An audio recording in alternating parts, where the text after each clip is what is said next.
Assalamualaikum and selamat sejahtera. I hope all of you are doing well. For today's class, you will learn about buying merchandise. But remember, in week 10, you have learned about merchandise planning management. And one of the process in merchandise planning management is buying merchandise, which we did not discuss earlier. That's why in week 11, you need to focus on buying merchandise. So these are the important points in this chapter.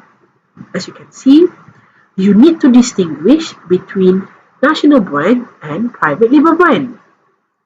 Retailers need to decide on products, brands that they want to sell in their store. In other words, mereka perlu memikirkan tentang barangan, jenama yang mereka ingin jual di dalam kedai mereka, sama ada mereka ingin menjual national brand or private label brand or both. As a student who probably become a retailer in the future, you need to understand the definition of national brand as well as the definition of private label brand. When it comes to national brand, it means that product brand developed by manufacturer, not retailer. When it comes to private label brand, it means that product brand developed by retailer. So this shows that the retailer has options, whether they want to buy product from manufacturer, bring it into the store and sell it to customer, which we call as national brand, or they can develop their own brand, bring it into the store, sell it to the customer, or they can have both. It depends on the retailer, whether they want to focus on national brands, or they want to focus on private label brands, or they want to focus on both type of brands. That is the first part of this chapter. The second part of this chapter concerns with vendor. I have explained to you in previous weeks, one of the sources of competitive advantage is the relationship with your vendor. So this chapter also emphasizes on the relationship with vendor as you negotiate with your supplier, as you have strategic plan with your supplier. And the third part of this chapter concerns with ethical and legal issues related to the process of buying merchandise from the supplier. So it doesn't matter whether you buy it from overseas or you buy it locally, you are governed by rules and regulation. There are things that you can do, there are things that you cannot do. For example, bribery, this is one of the things that you cannot practice because it leads to crime. So let us move to the first part of this chapter, which is national brand versus private label brand. For national brand, I have explained to you the definition of national brand. Jadi tak perlulah saya ulang sekali lagi. Tapi apa yang saya rasa penting untuk national brand adalah you have to understand three terms. Number one, family brand. Number two, sub-brand. Number three, individual brand name. For family name, family brand, it is associated with company. So when you heard or you hear family brand, you know that it is associated with a company. And then second, sub-brand, it is associated with a product. So when you hear that particular brand, you know that it represents a product. For individual brand name, normally it is represent the product category of a brand, okay? And normally it does not associate with the name of the company. Jadi kalau awak dengar, awak tak tahu pun sebenarnya this particular brand is actually produced by a manufacturer. Sebab it doesn't relate to each other. Tak sama pun sebab dia punya nama tu memang tak ada kena-mengena pun dengan company yang menghasilkannya. So all these terms will be explained further by referring to this picture.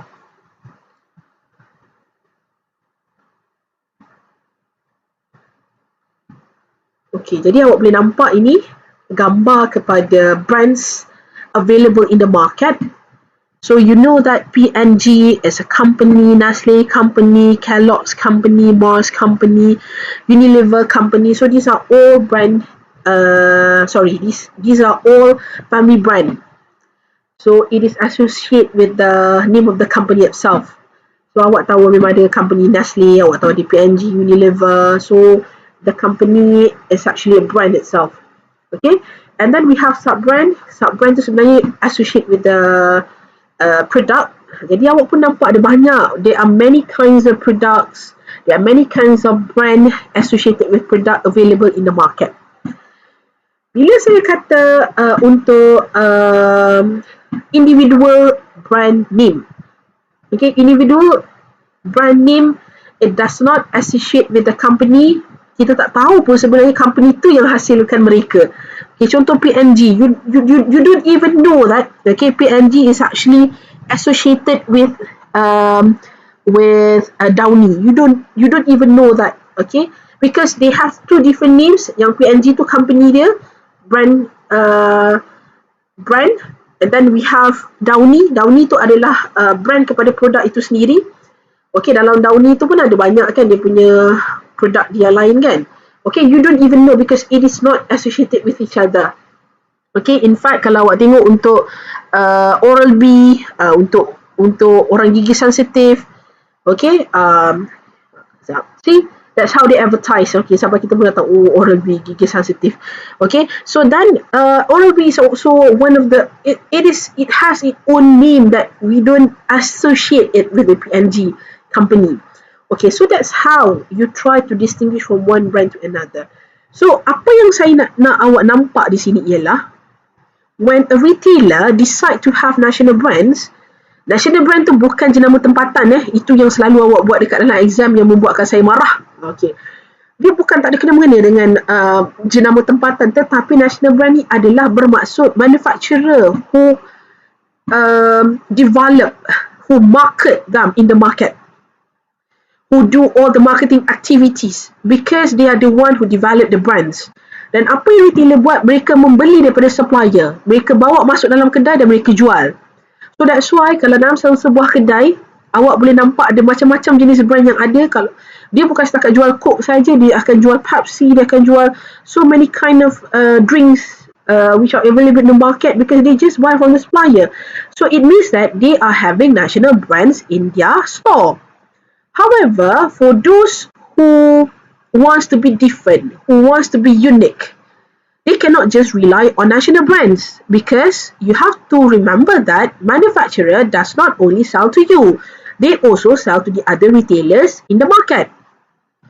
So it means that there's nothing special with you. So what the retailer can do, they can have their own private label brand to distinguish them from the other retailer. So that's why, okay, selain daripada apa yang kita boleh lakukan, which is you can have all the national brands available in the market inside your store, awak boleh beli pada Nestle, awak boleh dapatkan produk dia macam Maggi, awak boleh dapatkan produk dia, awak tak nampak tangan saya. Ni saya tengah tunjuk Nestle, awak boleh ada Nescafe, so you can have all this inside your store. But in order for you to be different, you can have your own private label brand, which does not available outside at all. It is only available in your store. So itulah yang menyebabkan saya kena pergi kepada private label brand. So let us proceed with private label brand. Okay, so I hope that you really understand. Inside national brand, there are three terms which are quite important for you to understand. We have family brand associated with company. You have sub-brand associated with the product. So it means that each product, they have their own name. And you also have individual brand name to show you that it does not associate with the company. So you don't even know that company is actually associated with the product. Sebab nama berbeza. Kalau Nestle tu tadi, dia sama kan dengan nama Nestle juga. Company Nestle, dia keluar produk Nestle, dia masih sama. So that is not individual brand name. Dia sama, orang boleh kaitkan dia lah. But individual brand name is totally different product category. Okay, different name. It does not associate with the company. So these are all the terms which are important for national brand. So now we move to private label brand. Kalau tadi we are talking about terms. So now we are talking about types of private label brands. There are many types of private label brands such as premium, copycat, exclusive, generic. So in simple words, premium, you know that premium, higher price, higher quality. So that is what Tesco do. That is what Tesco does. Because they have Tesco Premium, Tesco Finest UK, and they have their own national brands. They have their own private label brands. Sebab tu kalau awak tengok dekat dalam dia punya kedai, dekat dalam Tesco lah, okay, you can see that ada diapers jenama Tesco, ada pencuci baju Tesco. So they have their own private label brand. But when we are talking about premium, dia ada jenama yang dengan kualiti yang lebih baik, dengan harga yang lebih tinggi. Okay, harga yang lebih tinggi, bukan harga lebih tinggi, dengan harga yang berpatutan. Sebab itu Tesco nak cuba tawarkan. Okay, jadi Tesco Finest UK dengan kualiti yang lebih baik, dengan harga yang berpatutan. Sebab selalu premium harga mahal kan. Tesco buat lain sikit. Tesco buat premium, kualiti lebih baik tapi harga yang lebih rendah. Maksudnya dengan harga yang mampu milik. Okay, so that is called Tesco Finest UK. So besides like we have copycat. Kalau Adidas ada Adibas. Kalau I think you always associate those products from China with the copycat brands. Yes, that's why they are cheaper. The packaging is different. The quality is different. It's lower quality. Okay, but they try to imitate the original brand. Okay, and then the third one, exclusive. So you know that exclusive means that only you can get it. So what I would like to explain to you, we take Canon. Dekat situ pun ada perkataan Canon kan. Canon dia keluarkan kamera. Bila dia keluarkan kamera, you need to know that Canon is actually a national brand vendor. Sebab national brand, dia manufacturer. Kan dia manufacturer, dia jual. Sebab dia akan jual kepada kedai-kedai. Jadi kedai beli Canon punya produk, letak kat kedai dia. So Canon is a national brand vendor. They manufacture, they sell it to the retailer. So, apa yang menjadikan itu adalah exclusive product? Apabila Canon hanya menghasilkan model yang tertentu sahaja untuk specific retailer. Sebagai contoh Walmart. Walmart dia menjual kamera daripada Canon yang di mana hanya Walmart saja ada model itu. Then you cannot get the model at anywhere else. You can only get it from Walmart because they have collaborate. And it is under exclusive brand. Only Walmart can sell it. Okay, that is exclusive brand. And the last one is a generic brand. For generic brand,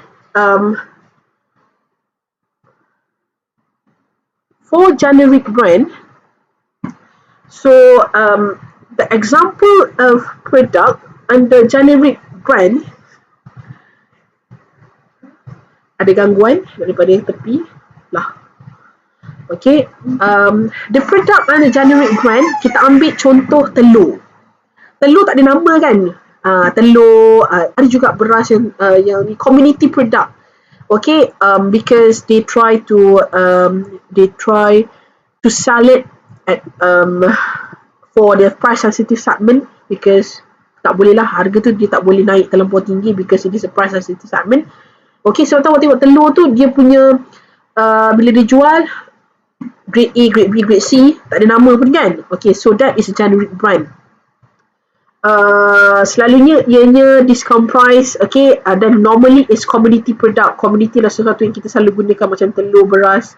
gula, okay, tapi ada juga yang ada nama, tapi this one is actually for those that without the brand names and they just sell it for the specific target market.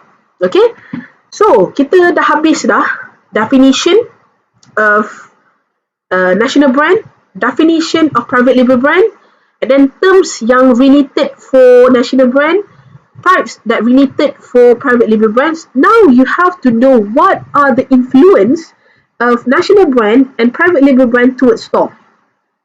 Jadi, if you want to have national brands, you can estimate or you can expect that tak ada differential advantage that you can get. Kerana dekat tempat lain pun dia jual juga. Seperti yang saya explain tadi, awak jual Coca-Cola tapi kat tempat lain pun dia jual Coca-Cola juga. Awak jual Pepsi, tempat lain pun dia jual Pepsi juga. So, normally apa yang retailer mungkin boleh buat ialah mungkin dia tukarkan cara servis. Itu yang mungkin membezakan mereka daripada tempat yang lain lah. Servis, dia boleh juga, bukan tukar, dia try to improvise the service, dia try to improvise the environment, store environment, they try to improvise the pricing. Okay, so these are the things that they have to work on when they rely on national brands. Okay, jadi awak nampak sikit tu kalau plus ni maksudnya kelebihan national brand. Kerana when I explained to you earlier, I have mentioned to you that manufacturers are the one who are responsible for the national brand, for its marketing, for its development, everything. So the retailer just buy it from the manufacturer, they put it inside the store and they sell it to the customer. So dia punya selling and promotion expenses tu sebenarnya pada manufacturer, kerana mereka yang bertanggungjawab untuk mempromosikan national brand mereka. They are the one who need to spend money on selling and promotion expenses. And then traffic flow, well, of course lah, okay, because if you sell any national brand who already have their own loyal customer, so they definitely will come to your store and buy it because they already have the audience, they already have the target market, they already have the loyal customers that will buy the product. Jadi national brand ni sebenarnya sangat-sangat bergantung kepada keupayaan manufacturer itu sendiri untuk promote, untuk market, untuk develop the product, untuk improvise the product. Because retailer, what they do, they only buy it and they just put it at the shelf at their store to sell it to the customer. Okay, but if you decide to have differential advantages, so that's why you need to have your own private label brand. So C plus itu yang akan memberi kelebihan kepada store awak. Ini adalah dia punya table ni sebenarnya to show you that if you have national brand, apa kelebihan daripada kedai awak. Kalau awak ada private label brand, apa kelebihan daripada kedai awak. So ini awak nampak banyak kelebihannya if you have private label brands. That's why in your assignment, I ask you to have a unique product, which is actually your private label brand. You develop by yourself, you design by yourself, you promote by yourself. Okay, so these are the advantages that you can get. You can get store loyalty, you can get store image, you can get traffic flow, you can get restriction ni bukanlah orang kata awak bukan nampak daripada segi yang tak elok. Restriction tu maksudnya ialah tidak sewenang-wenang orang lain boleh gunakan produk awak kerana itu adalah kepunyaan awak sendiri. So they cannot just take your own product and sell it to the market. So there are some restrictions because it belongs to you. Orang lain tak boleh ambil. Okay, and then differential advantages. Okay, so these are all the things that contribute to the success of a store. Okay, kita bergerak. Jadi national brand, macam mana caranya untuk awak dapatkan national brand? So sama ada dia pergi trade show, dia pergi market weeks. So apa yang akan berlaku? Instead of saya nak baca satu persatu, I just want to tell you that what they will do, they go to the trade shows or they go to the market weeks. Okay, they will try to make some sort like survey. make a research, bahasa bukunya research lah. Okay, you have to know the performance of the product, you have to know the performance of the vendor. Okay, because vendor is the one who will supply the product. Dia akan menentukan sampai cepat ke tidak sampai produk tu, bila akan sampai, bila awak akan dapat, ada tak maintenance mungkin yang awak perlukan daripada mereka. Okay, service that you can get from the vendor.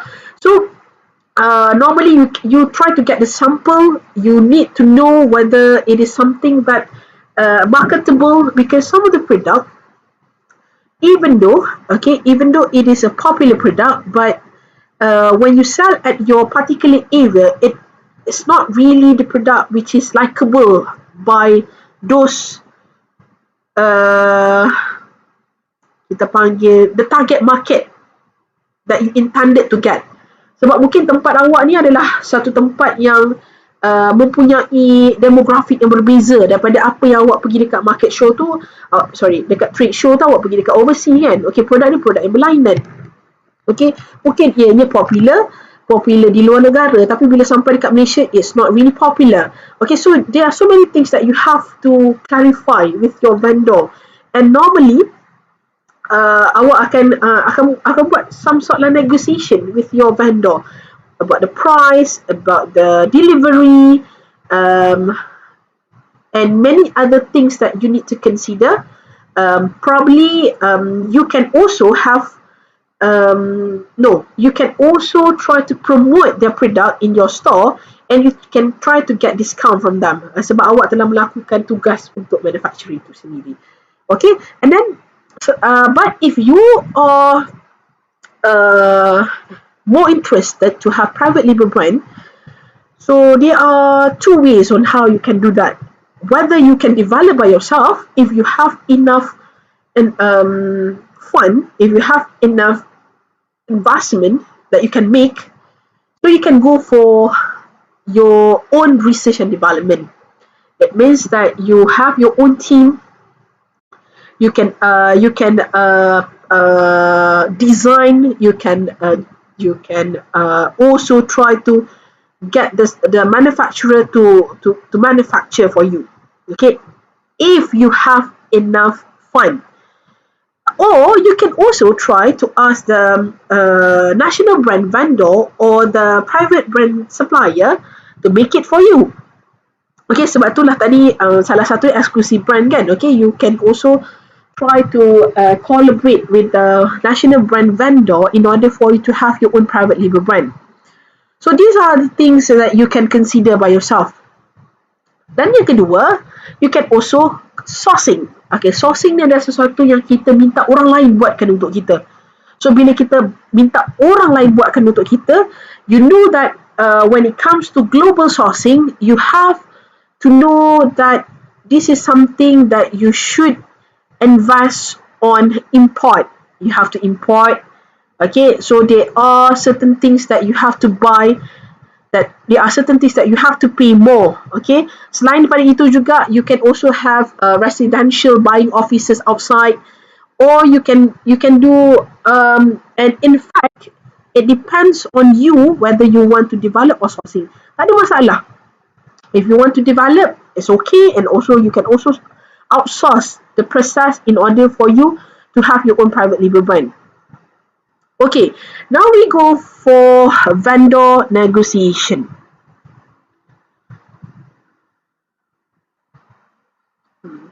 Saya terlupa nak enlargekan dia.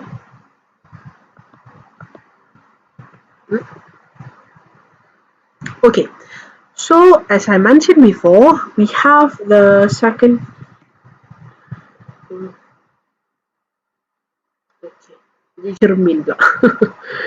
Okay, so for the second part of this chapter, we are concerned with the relationship that we have with the vendor.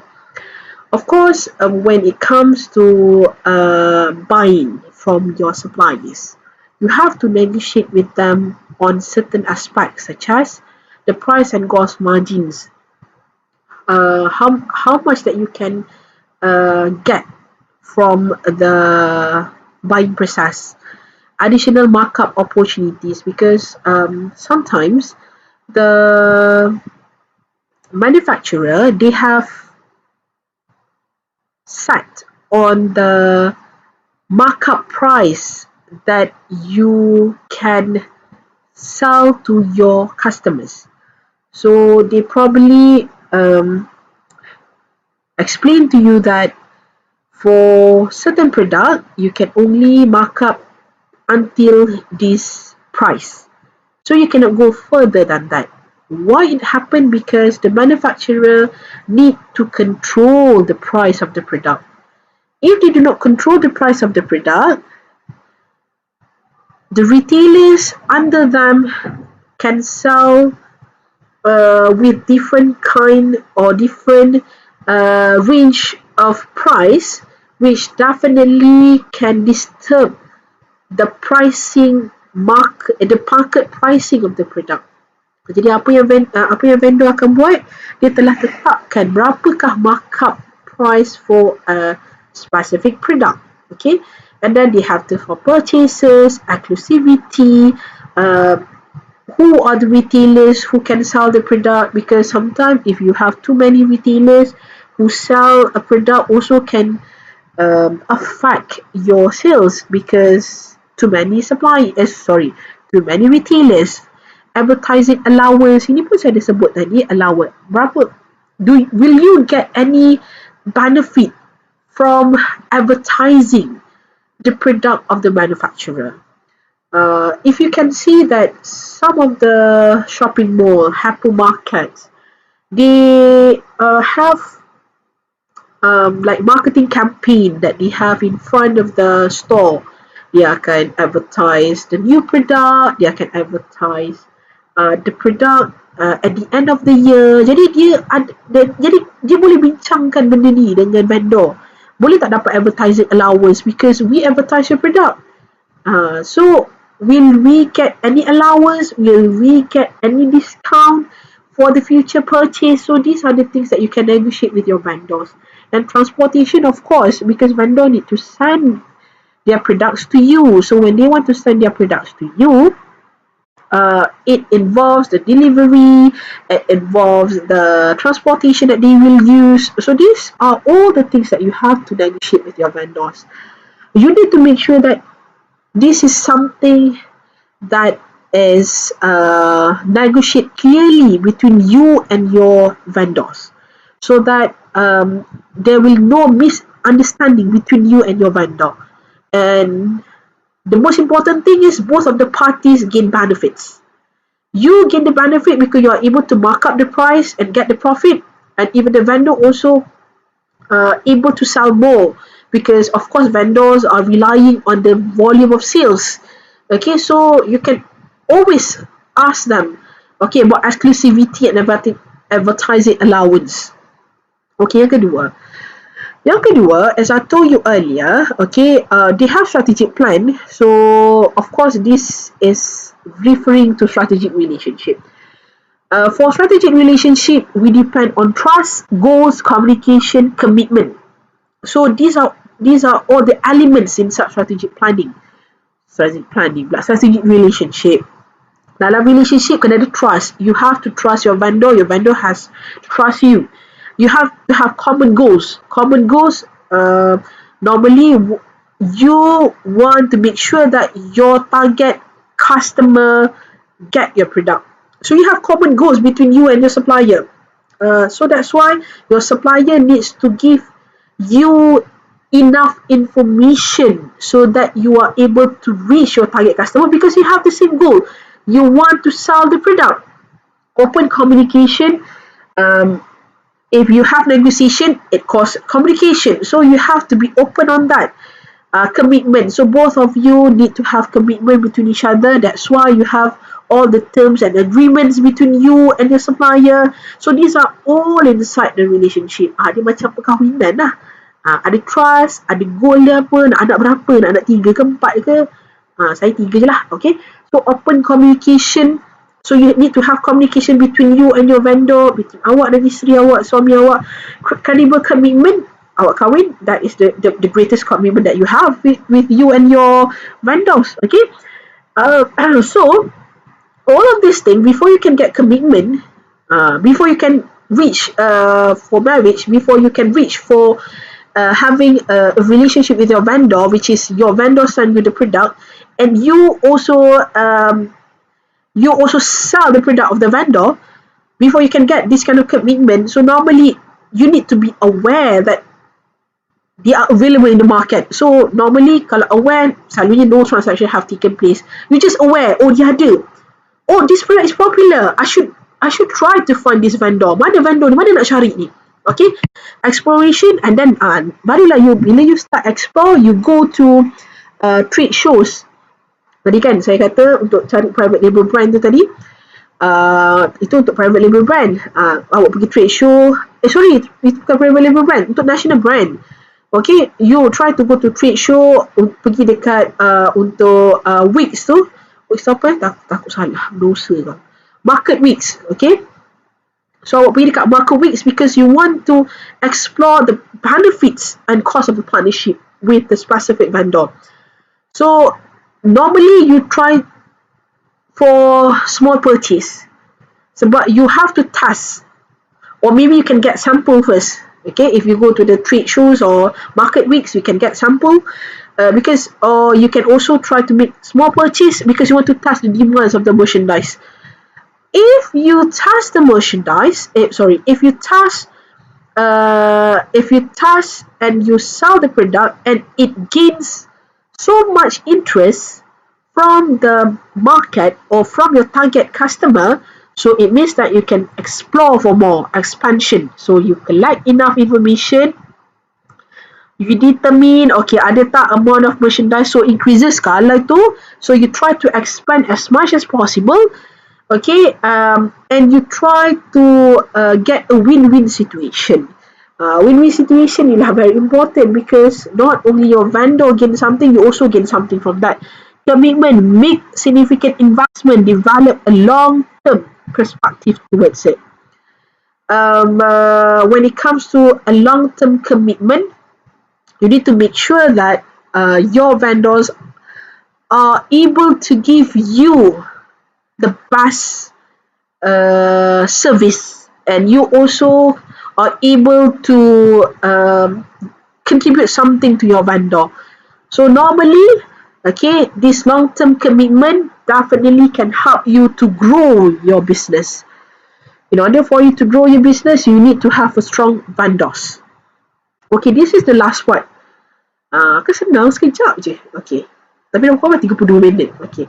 So, when it comes to ethical and legal issues related to the process of buying merchandise, as I told you earlier, doesn't matter you buy it locally or globally. Okay, in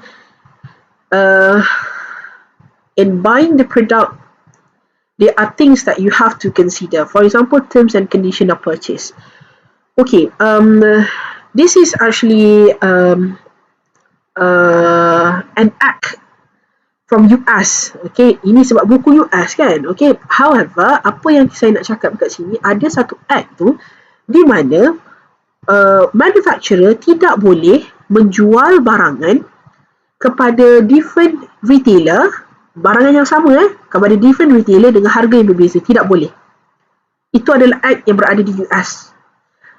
Nanti awak punya tugasan awak, you have to check either it is applicable in Malaysia.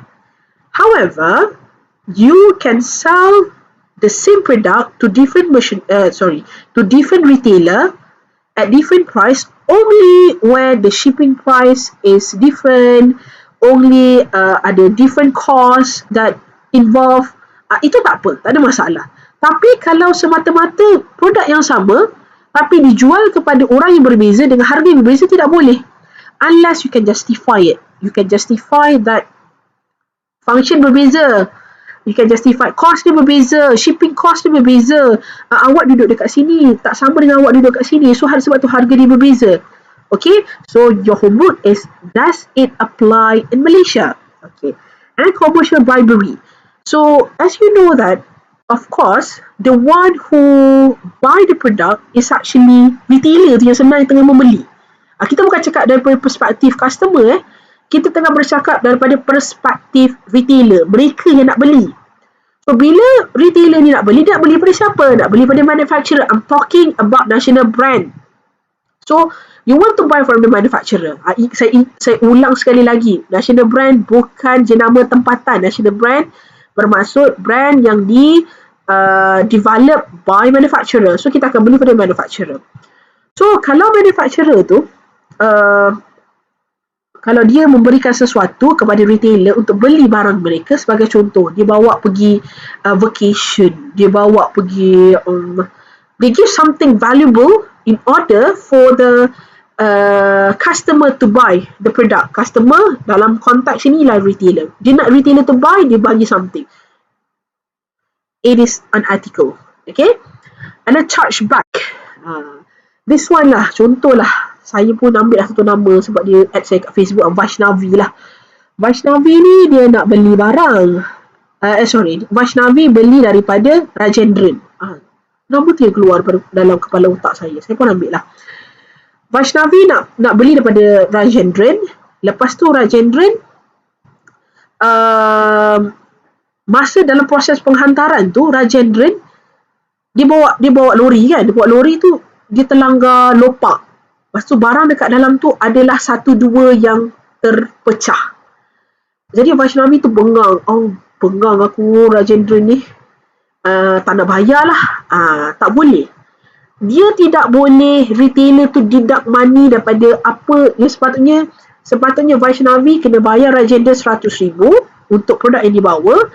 Tapi disebabkan berlakunya kemalangan, terlanggar lopak, ada beberapa yang rosak, dia tidak boleh kata dia tak nak bayar apa yang telah berlaku tadi. Maksudnya dia tak nak bayar lah. Namun pun charge back. Dia pula pandai-pandai kata, tak nak, saya tak nak bayar 10,000 ni. Siapa suruh langgar lopak? Sukatilah tak nak bayar. Tak boleh. There are certain things that you have to do. For example, you can claim for redemption, you can claim for the new one. Kita boleh buat legal action ke, tapi kalau untuk awak saja-saja tak nak bayar disebabkan isu yang berlaku di antara awak dan juga manufacturer, tak boleh. Okay? Buyback. Buyback ni selalunya terjadi apabila retailer dia jual banyak barang kan. Okay? Manufacturer adalah the party who sell the product.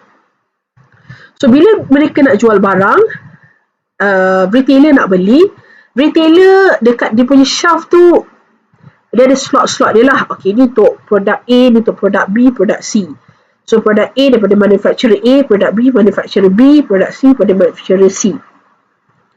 And then, manufacturer A ni tadi, dia nak jual, dia kata, macam ni lah, aku beli yang manufacturer B dengan manufacturer C punya produk. Aku beli semua tu, kau letakkan produk aku kat situ. Tak boleh. Kita tak boleh nak buy. Tak boleh buy slot orang lain tu untuk awak letak barang awak. Tak boleh. Ataupun retailer tu kata, aduh susahnya nak jual yang barang manufacturer B dengan C. Aku bagi tahulah dekat manufacturer A. Kalau awak nak letak barang awak dekat slot manufacturer B dengan C, awak beli barang ni sebab ni susah, tak ada orang nak beli ni. Awak beli, awak letak barang awak. Tak boleh juga. Okay, so whether it is a slow moving merchandise, dia lambat nak jual, jadi orang kata, kalau nak settlekan benda ni, awak belilah. Nanti slot ni awak ambil. Nanti semua ni barang awak. Tak boleh. You cannot do that. Okay? And then, of course counterfeit merchandise ni, those product with the trademark or copyrights, how can you make and sell their product without their permission? So I think this one is, I don't have to explain it further. Okay, cuma mungkin saya rasa yang agak awak perlu fahamkan sikit chargeback tu tadi.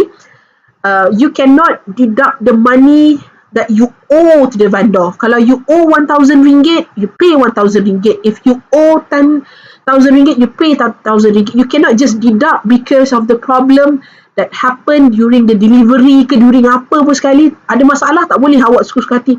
Saya tak nak bayar 5,000. Siapa suruh awak hantar barang macam ni? Contoh macam tu. You cannot do that. Mungkin buyback pun is quite complicated. Just to show you that, okay, tak boleh beli slot orang lain. retailer tak boleh allow vendor beli barang orang untuk letak barang dia. Tak boleh. Okay, just because that the other product is slow moving. Slow moving tu macam lambatnya nak jual apa, tak habis jual lagi. Jadi kalau nak, aku nak habiskan lah. Aku suruh je vendor ni beli yang ni Kau, dia pun cakap, okay, Mr. siapa lagi saya nak ambil? Mr. Alvin, you take this two product, lambat sangat jual lah. You ambil, you letak barang you juga. Kiranya, you beli, patut I belilah daripada you. Maksudnya, dia just nak habiskan benda tu, dia suruh orang tu beli. It happens, okay? So, itu tidak boleh berlaku. Okay, I think this is the last point. Okay, this one. Kita ada grey market, kita ada diverted merchandise, kita ada black market.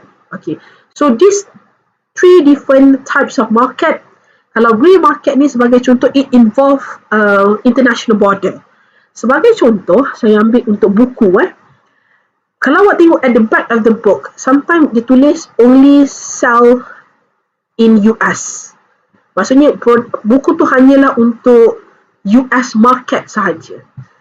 Apa yang grey market ni berlaku apabila US publisher ni tadi, dia jual luar daripada US. Dan bila dia jual luar daripada US, mestilah harga dia lebih murah. Kalau dia jual kat US, dia dah ada harga dia. Tapi dekat US, dia jual dengan harga yang lebih murah. Tapi, orang yang di luar US ni mengambil kesempatan. Di mana dia jual balik dalam US dengan harga yang lebih rendah. Itu adalah sesuatu yang it is not supposed to happen. Okay, di mana, saya ulang sekali lagi, penjual buku, dia jual dekat US dengan harga berbeza. Dia jual dekat luar dengan harga berbeza. Dia jual dekat US dengan harga yang, for example, $50. Dekat sini dijual dengan harga RM50. Beza RM50 sini dengan $50. Kena darab 3. Tak tahu, sekarang ni lagi tinggi kot. Okay. So, nak ceritanya ialah, jadi bila jual dekat luar, dengan harga RM50, dia jual balik dekat US dengan harga yang lebih rendah lagi, masih rendah sebab they don't have any problem, sebab dia memang jual dengan harga yang lebih murah kan. Itu tidak boleh. Itu namanya grey market merchandise. Tapi dia involve macam international border lah. Dia jual dekat luar, dia jual balik dalam US. Okay. It's across international borders.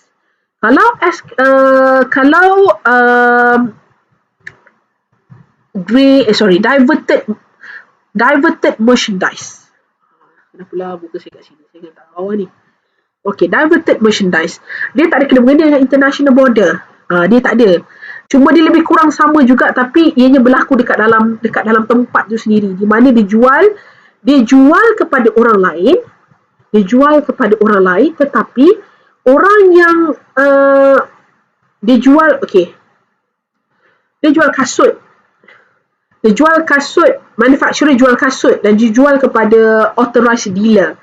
Authorized dealer tu tadi dia jual kepada orang lain untuk orang lain jual dengan harga yang lebih rendah. Jadi itu dia tak ada kena-mengena pun dalam sistem tu sebenarnya. Okey, dan bila ianya berlaku, ianya telah menunjukkan bahawa dia punya channel tu tadi telah dia dah unauthorized distribution of the merchandise. Sepatutnya ianya adalah untuk authorized dealer sahaja, tetapi unauthorized dealer juga jual benda tu. Kerana authorized dealer tu disebabkan dia dapat dengan harga yang murah, dijual pada orang lain pula. Dijual pada orang lain untuk orang lain jual lagi. Okay. So black market. Okay, I think this one I'm sure that those scare produk yang limited lah, macam contoh heavily taxed. Kalau dekat Malaysia heavily taxed macam rokok heavily taxed, alkohol. So dia jual dekat dalam black market ni dengan harga yang lebih murah sebab dia avoid all the taxes. So that is black market. Dia jual drugs. So these are all the things that is happening in black market. Tak boleh lah, this one is not acceptable. Okay, and then we have exclusive dealing agreement. I think this one is very easy for you to understand. For example, Ford. So Ford, of course, the manufacturer, only the Ford dealer can sell Ford cars. And then we have tying contract. Of course, when a vendor require a retailer to take a product which is doesn't necessarily desire the type product. Okay, for example, the manufacturer sell clothes, and then there are so many maksudnya clothes tu adalah satu produk kategori. Dalam satu produk kategori, dan awak tahu baju yang paling popular sekali ialah t-shirt. Tapi apa yang dealer buat ataupun apa yang manufacturer buat, dia tak boleh beli satu barang saja dalam satu produk kategori. Dia kena beli semua sekali dalam produk kategori tu. Tak kisahlah produk tu popular ataupun tidak.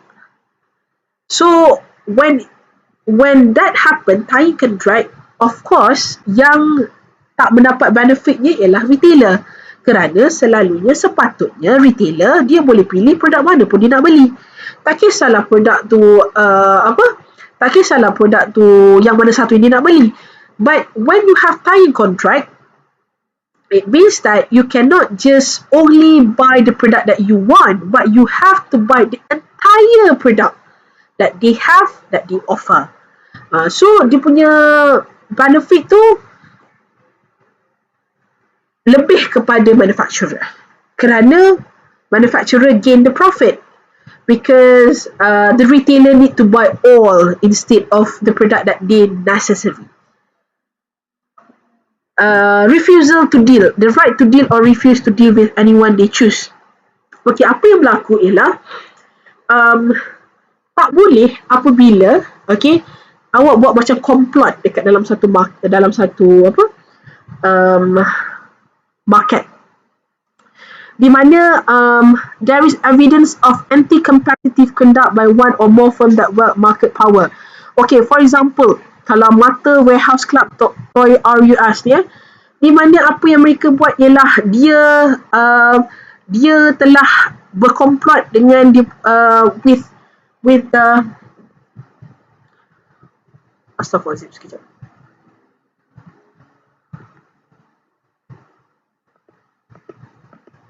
Tak nak habis ni, dia menjadi macam ni. Okay, so since they want to make sure that all the product is actually the share of the market only belongs to them, dan dia pun buat komplot mengatakan bahawa dia je yang boleh jual produk tu. So it is not permissible in the market. Okay, selain daripada itu, aspek-aspek lain yang juga penting macam contoh corporate social responsibility, CSR, you can consider to do that. You can also consider to join the fair trade. Dalam fair trade, okay, seperti juga macam mana awak join market week as well as the trade shows, di mana everyone is showing the product, everyone is showing the price of the product, everyone is showing the benefits of the product, so it's fair. Everybody has the same chance to get into the market. Jadi ini adalah sesuatu yang boleh diconsider oleh retailer untuk get involved. Selain daripada itu, kita ada greenwashing. Okay, and you know that one of the practice by retailer is green marketing. Di mana green marketing ni ialah mereka menggunakan marketing activities that try to focus on environmental sustainability. Jadi mereka cuba menunjukkan bahawa syarikat mereka menggunakan approach yang mesra alam. Dia gunakan plastik, dia tidak menggunakan plastik, dia tidak gunakan straw. So you can also try to get involved with this kind of things. Okay, cuma kadang-kadang it becomes an issue whether is this something that the retailer really wants to do, or it just a gimmick that you want to make sure that people come to your store because they think that you are good in advocating environment causes. Jadi bila kita tengok ni, sebenarnya everything that you do, you have to relate to the CSR, corporate social responsibility, because it shows that your company is really concerned about the community, about the society. Okey, jadi secara mudahnya apabila awak nampak tadi, okey, refusal to deal, apabila awak this one saya I just want to clarify it again, the right to deal or refuse to deal with anyone they choose, di mana okey, Toy R Us dia tak nak deal dengan yang lain kerana dia nak market share to belong to them only. So this is something that um, many of the major company do, and we have to try to avoid them. Okay, so class hilang muka saya.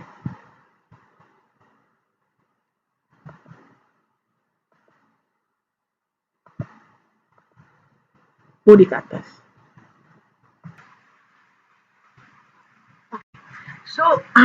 So you do not have the right, of course you have the right to deal or refuse to deal with anyone that you choose. However, sometimes bila kita kata complot ni adalah sesuatu yang you refuse to deal with someone because you are trying to conquer the market share. Di mana apa yang berlaku Mattel ni tadi, dia tak nak jual Barbie dolls tu kepada warehouse clubs, dan dia hanya nak jual pada Toys R Us. So this is actually because they want to Toys R Us. I mean, they some sort like, yelah saya kata komplot tadi kan. Okay, to RUS of course kalau dia jual Barbie, semua orang akan pergi pada dia. Orang tak akan pergi pada warehouse club. Yang di mana warehouse club tu akan harga boleh dapat lagi murah. Okay, so you cannot refuse to deal if it is something that try to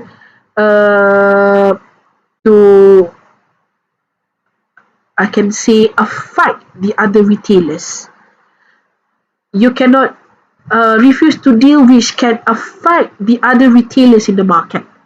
Okay class, I think that's all. Thank you very much. Bye.